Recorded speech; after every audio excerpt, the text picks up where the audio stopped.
بسم الله الرحمن الرحیم نحمده ونصلي على رسوله الكریم وبعد. وټول افغانستان مسلمان ملت ته د دغه درنو فتحو مبارکي وایو، خصوصا د کابل ښاریانو او اوسېدونکو ته، او ورپسې خپلو مجاهدینو ته دا توصیه او وړاندیز کوو چې موږ تاسو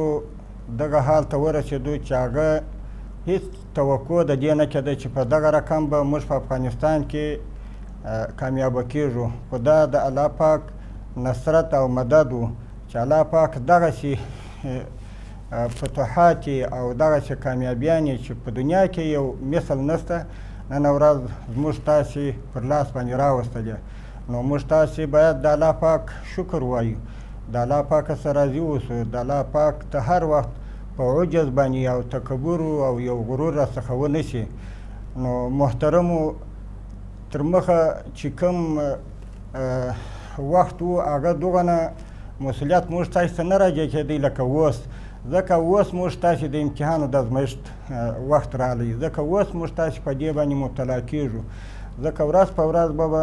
په دې کې موږ اخته کېږو، ځکه چې موږ څنګه د خپل ملت خدمت او د خپل ملت امنیت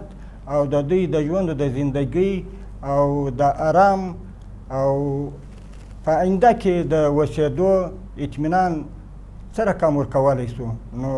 ټولو ته دا اطمینان ورکوو چې انشاءالله په دې باندې چې لکه څنګه چې موږ ته الله پاک داسې غټ فتوحات را په نصیب کړه، نو د آینده دپاره هم د ټول ملت ته موږ دا وینا کوو چې د دوی د امنو امانو او د